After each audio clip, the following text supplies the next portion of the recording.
Hey, good morning, everyone. Happy Hanukkah. Good to see you. I hope everyone's enjoying the beautiful Yantif. See, the menorah is actually still lit from last night here at the shul. So, wishing you all a bright, beautiful, spiritual, and meaningful and healthy Hanukkah. I'm going to start off by giving tzedakah. Give the tzedakah shelin karevis esagula. Put that into the cherry box, right? It's all about the deed. And now we are going to start with the chapter Tehillim. If you would like to put down, good morning, Carmela. Good morning, Francesca. Good morning. I don't know how Hanukkah is in Italy, but I hope it's wonderful. And I hope that they lit the candles out there. Good morning, Randy. I hope you've all gone to public menorahs. Good morning, Kim. I know you've never seen me wearing a jean jacket. There's always a first. Please put down anybody that you would like us to say Tehillim for. Unfortunately, COVID is still out there. We need to say Tehillim for many people. So please put down their names and I'll read them out. Okay, good morning, Elaine, Clara, Randy, good morning. If anybody wants to just put the Tehillim name down, we'll say Tehillim. And we ask Hashem to give everybody a refuah shalema. Good morning, Corinne. Kim says Ruti bat Rachel. Okay, today's davening, we will definitely have her in mind. Shaul bas alta Rivka. Yes, we will definitely wish her a refuah shalema. Good morning, Arlene. Okay, do we have any more people that we need to daven for? I know there's Chaim Shnazam Yehuda, Ben Hindi Yocheved that needs a refuah shalema. Devarleya Bas Yafa Liba needs a refuah shalema, and Racha Reza. Oh, I'm trying to remember. Okay, someone I don't know her name, but I have her in mind for a refuah shalema. So there's a lot of people we have to daven for, and we hope that on the day of Hanukkah we will be able to witness miracles, just like they saw in those days. We should be able to miracles today too. So here we go. Chapter Chaf, and I'm sure by now, we have another name here. 1 second.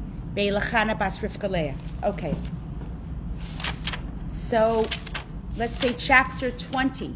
Now, if you know someone that's not well, you can either say their chapter Tehillim, which means if they're 40, you say chapter 41, or you can say chapter 20, which is the chapter that we say for anyone who needs a refuah shlema.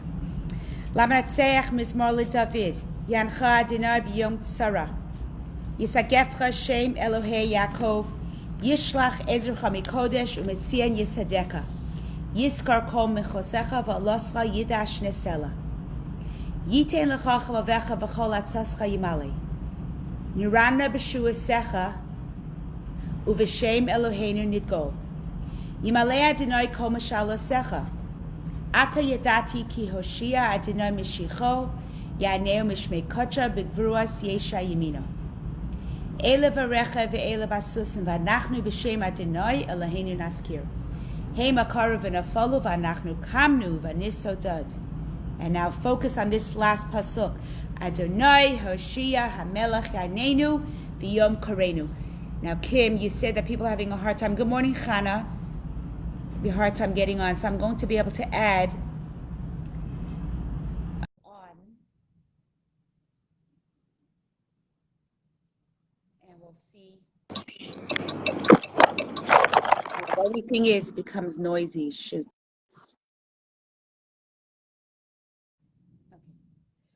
Okay, can you hear me now? Corinne, I see you're on. Good morning. Okay, so before we start our Tanya class, Corinne and Sarah can't get on. Okay, Corinne just got on. Good morning, Corinne. I don't know why Sarah can't get on. Let me see what's going on here.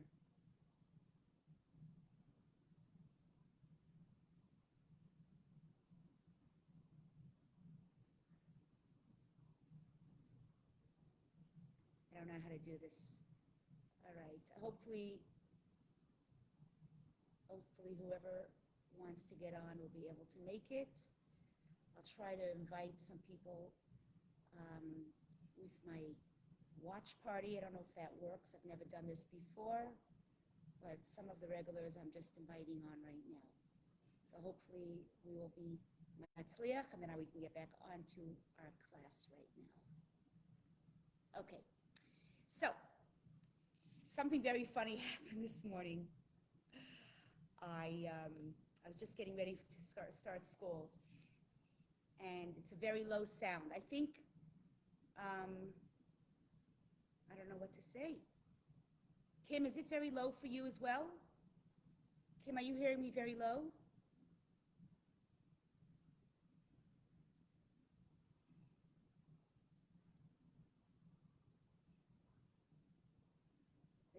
Is everyone hearing me? Marilyn, are you hearing me okay? Was it too low? Shoots, I feel so bad. How about now? Is it a little bit better? It's better now? Oh, Carmela says she could hear it very well. Okay, so maybe when you're from Italy. Oh, Marilyn says she could hear me. Okay, you can put up the volume. There you go. Okay, happy Hanukkah, everybody. We had a rough start this morning, but we'll get going. So basically, I got a phone call this morning from my cousin who lives in Hong Kong. And she tells me that it's her birthday. Her name is Goldie. She's a shlucha in Hong Kong. She tells me that it's her birthday today, and she wants to make a farbrengen tomorrow night. So her birthday tomorrow. She wants to make a birthday for her community tomorrow night, a Zoom. So she says, would you mind speaking to my community? Now, in order for me to speak to her community, 8:30 p.m., guess what time it is here in Toronto? Anyone take a guess? 8:30 Hong Kong time in the evening is what time here in Toronto? And she wants me to do a farbrengen for her. Well, it's 7:30 a.m. I mean, I wake up in a pretty good, okay mood, but 7:30 a.m. to be able to speak. So what do you think I said to her? Give me a thumbs up if you think I said it's okay. No, 8:30 p.m. is 7:30 a.m. our time. So she asked me, Goldie, you're my favorite cousin.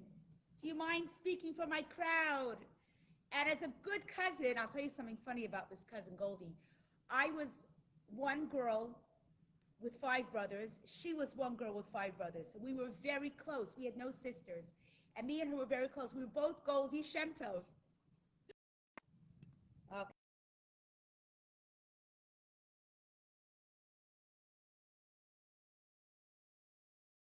Okay, sorry, we had a little bit of a problem there.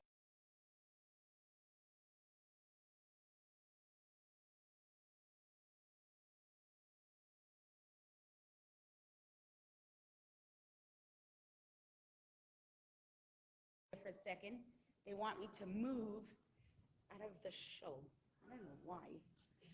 All right, guys, sometimes, when you want to do something godly, the Yetzer Hara, the Nefesh Bahamas comes in the way, and I'm not going to let the Yetzer Hara stop this class. So we're going to continue despite all these challenges today. I don't know, maybe it's just going to be a great class. I don't know. Okay, so as I mentioned, my cousin Goldie. So we were very close. I was Goldie Red. She was Goldie Black. We grew up almost like twins. And now she's on shluchas all the way in Hong Kong. I'm here in Toronto, and we're going to connect for her birthday.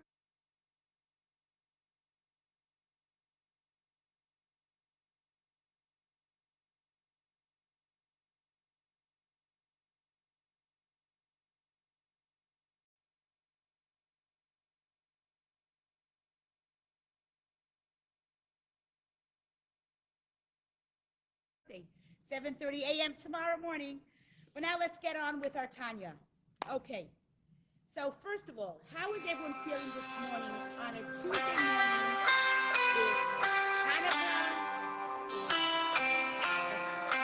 fifth day of Hanukkah. Let's see here, they have the 5 candles lit. How do you feel this morning? Just put it down in the comments. Are you feeling positive, upbeat, looking forward to things? Are you feeling gung-ho? Are you feeling nervous, anxious? Tell me how you feel so I'll know how to cater my class, because one of the things about Tanya is that it's like a yechidus. The Alter Rebbe wrote the Tanya, this book of Tanya, as a private yechidus. So when I learn Tanya, I take it as a personal message from me. It's not just a broad book you open up and the author wrote it and didn't have you in mind. But Tanya has us in mind. So how are you feeling today? Inez and Terry, Gail, Chaya, Sharon, Sarah, Denise. Tell me what you're feeling today. Oh, COVID's feeling, okay, so Bev feels COVID stress. Inez says there's a full lockdown in UK, here too. We just got into lockdown on Sunday night. So I see we're having some stress. Anyone else want to tell me how they're feeling this morning before we get on with Tanya? I'll just be able to share it. Oh, Hannah's feeling hopeful. Okay, hopeful because the vaccine arrived yesterday to Canada. So you're right, Hannah. We're feeling hopeful that this epidemic will come to an end. Corinne is very relieved that there's a vaccine. Good. Randy says, loving that I'm getting extra bonus time with her family. Okay, Randy. I actually saw you walking with your boys the other day as I was pulling into my driveway. Elaine is feeling happy because it's your birthday. Elaine, Mazel Tov. We're going to have you in mind this class. Oh, Arlene is feeling worried that her mother-in-law went to the hospital. So I hope you gave us your name so we can say Tehillim for her. And now Inez is happy because we're going to have an inspirational class. Okay. So today's chapter 35, by the way, which is incredible. We're already up to chapter 35.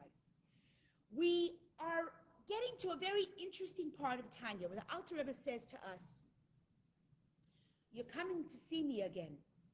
You're coming for a private yichidus. What's your question this time? And the question the chassid has is like this.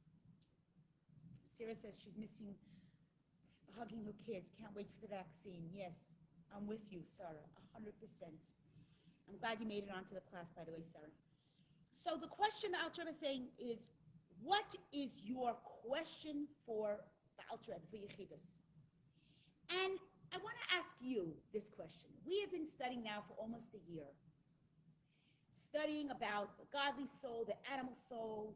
These are two souls that are inside every Jew, giving us the challenge daily about which soul we will live by, who will be the dominant force in our psyche and in our action, in our thoughts, right? We know that we wake up every day and we know we have to make choices about who we are going to be in line with today.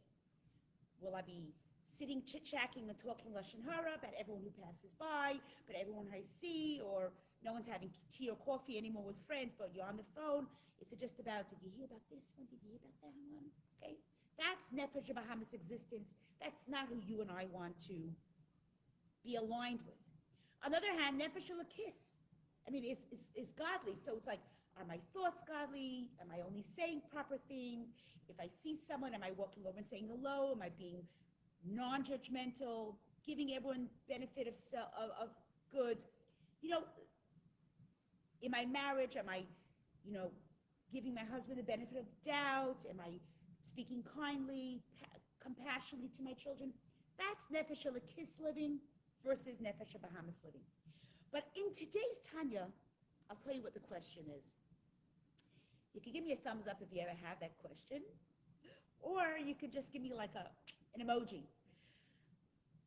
The Beinani is very perplexed. He says, we've been talking all the time about becoming more godly, becoming a vehicle for godliness, like we spoke about last week, the Merkava, right? We spoke about, if you remember, that the patriarchs and matriarchs, they were like just chariots for God. They didn't even have their own desires. They were just totally given over to Hashem. Are we working towards that? Do you think that we can ever get to that space that we wake up every morning and we are just vehicles for godliness? That all we want to do is daven, all we want to do is run around asking people if we could do them a favor. All I want to do with my money is put it into the tzedakah box. I remember I had a parent in Torah Tat. She says, every time her kid finds a coin, she picks up and she goes, oh, it's tzedakah. And she runs and puts it in the charity box. She goes, gone are the days where I could collect money and put it into my wallet. Now all my money goes into the charity box because her child only sees money as charity. Do you ever feel that we can get to that space, my friends? Do you feel that there's some days that you are just so in tune with your nefesh elokis that you are, it's going to be a godly day. And everything, like everything I do, everything I say, everything I eat is just about godliness, godliness, godliness. And the question that the person's asking the Alter Rebbe is, can I ever get to that place? And the answer is no, it can't. Corinne, you said it would be difficult. It's impossible. So let me tell you all right now, it's impossible for us to ever live that existence. Why? Because we are wannabe Bainanis. That's why this book is called the book for in-betweeners. It's not called a book for tzaddikim. Guess what, my friends? We'll never be the level of a tzaddik. But guess what? This is what the Alter Rebbe is telling us today. That's okay. That's okay. Because the purpose of the entire world is anybody know what the word la'asoto means? La'asoto means to work, to do. To Hashem, it's all about the work, the struggle. And that's what you and I wake up in the morning, we have the struggle. And then when we get over the struggle and we do what's right, that's when Hashem says, oh my God, this is the whole purpose why I created the world. It's the struggle. And my children have overcome that struggle. That feeling for Hashem is incredible because it's all about the mitzvah. The Nefesh Elokis and the Nefesh Bahamis, they are going to struggle every morning. You and I both know that. But who's going to win the struggle? And what are you going to do after you have that debate going on in your mind and in your heart? And you are doubting what to do today. Should I do my exercise or should I join into Tanya? Should I go out and give someone a donut at their door, or should I run around and just do something selfish? Now, I just want to tell you, many actions are selfless. Doing exercise is selfless because we have to have healthy bodies. But what I'm saying is the focus of our day, is it godly or is it not? And yes, Corinne is right. It is very, very difficult. But when we remember that to Hashem, the struggle, and then la'asoto, to do, is all that matters. You know, think about in a marriage. If you know what your husband wants or your spouse wants, and you do what they want, regardless if it's what you want, that even if you're not interested in doing that, but you do it because that's what your spouse wants, la'asoto, that's what you do, then you have become the master in your marriage. So, a woman loves flowers. Many women love flowers. Their husbands want to bring them something for Shabbat or their birthday. But they don't want to bring flowers. They'd rather bring a nice dessert. But the wife doesn't want dessert. First of all, she's watching her weight. She's very health conscious. She doesn't want a delicious raspberry cream brulee, I don't know, strawberry cheesecake sufganiyot. I mean, besides the fact that it's 24,000 calories, but she's really health conscious and she prefers flowers. The husband says, no, I want to get her what I want. You tell me, my friends, which husband gets it right? The one who wants to buy the wife what he feels is best for her, or he buys his wife what she wants, even if he absolutely does not understand why she likes flowers. Flowers last 3 days. They cost $25 a dozen roses, $30 roses. Why am I wasting my money? But if that's what the wife wants, in Hebrew the word is the ratzon. If that's the will of your spouse, and you do this will of your spouse, you are getting to the essence of your spouse. And that's the way it works with Hashem. Karina, Randy, that's exactly how it works with Hashem. Hashem says, I want you to light your candles this time on Friday night. In Toronto, it's 4:22. That doesn't work out with my day. I'm busy, I'm running, I don't have time to light candles 4:22. But that's Hashem's ratzon. That's what Hashem wants. You could say, well, I'll light it later when the family's sitting on the table. It's so much more meaningful. Meaningful for you. But is it meaningful for your Creator? Is it? Hey, Yael, your mom's watching Tanya. Say hello to her. She's watching. Sarah, Yael's is just zoomed in. Sorry, got sidetracked.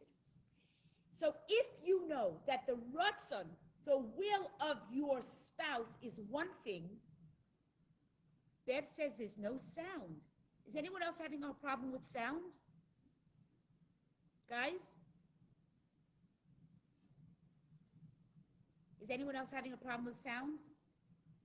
Can you just put in the comments? Although I'll have to leave the room. I'll have to go into another space. No, I think Sarah has sound.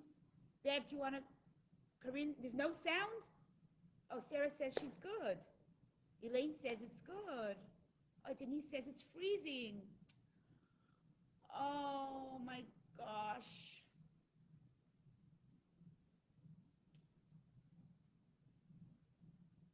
Okay. I'm so sorry for those of you having a hard time. Next time I'm going to have to move into another room. So basically, I feel like the Nefesh of Bahamas, the Satan doesn't want us to have this Tanya class today, but we're going to still work on it, okay? The Ratzon of Hashem is to do His will. What is His will? His 613 commandments. Sometimes my will and your will is not Hashem's will. Sometimes I don't want to be doing what Hashem wants me to do. I want to be relaxed. I don't want to kick in with all His godly stuff. But if I want to connect with my God, if I want to connect with Hashem and be connected and do what my Creator wants, then I will do what He wants, even if it's not my will. You understand these words? So Ratzon, I want to teach you new words today in Tanya. Ratzon, which means the will of your Creator.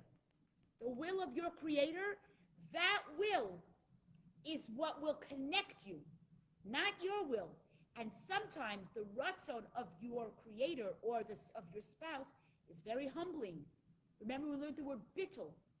It can be very humbling to do something for your spouse, even when you don't understand, even when you don't want to do that. But that's what your spouse wants. It's all about, the bottom line, it's all about submitting yourself, bittul, humility, submitting yourself to Hashem, to your spouse. In any way, when you let go of your will to do a mitzvah to Hashem, that's the greatest gift in the world. And I want to conclude with two stories. If I'm still low, let me know. And hopefully next week I'll choose a different location, or we'll find out what's going on with the internet. So I want to conclude with two great stories. There was a Rabbi Weintraub. He worked with children that were off the derech, that left the fold. The children that were observant and they left. He was sitting Shiva for his child. He lost his little boy of 3 years old right after the upsharing. And he was sitting Shiva, and a lot of these children that he works with, that are teenagers that are off the derech, they came to pay a Shiva call. And they came in with their tattoos, with their piercings, and they were very sad for him, and they were thinking what they could do for him to lift up his spirits. So they said to him, Rabbi Weintraub, next week we are going to keep Shabbat in honor of your son. So Rabbi Weintraub was crying. He was so touched by what these teenagers were going to do for him. He started to cry. When the guests left, one of them said to him, Rabbi Weintraub, what's the big deal? What's the big commitment? They're going to keep one Shabbat. Why didn't they say they'll keep Shabbat for 6 months or they'll keep Shabbat for a year? I mean, what's the big deal? One Shabbat. So Rabbi Weintraub looked at him. He says, are you kidding me? Do you know what I would do to have one more Shabbat with my little boy? I would sell my house, my car, my clothes. I would do anything to sing Shalom Aleichem with my little boy, to walk to shul with him, to sing Shabbos songs. Imagine how much Hashem is going to be thrilled that 8 of his sons are coming to join Shabbat with him this week. My friends, it's all about the will. It's what Hashem wants. Hashem just wants to connect with his children.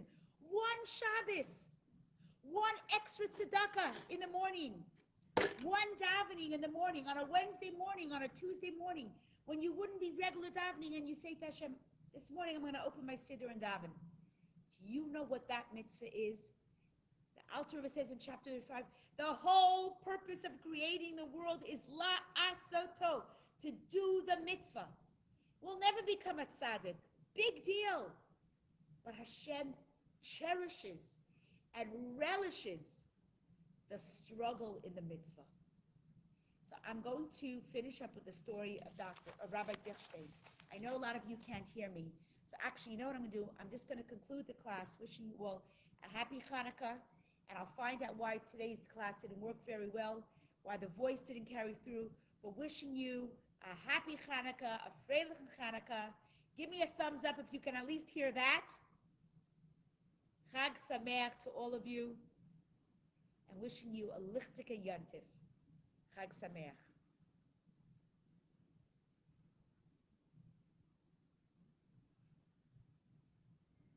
Okay, I hear some of you can hear me, okay? Chag Sameach to all of you. Take care. Have a great day. Don't forget to light the candles tonight. Take care. Chag Sameach, everybody. Chag Sameach, Sarah. Chag Sameach, Arlene. Chag Sameach, Corinne. Happy Hanukkah to all of you. Clara, happy Hanukkah.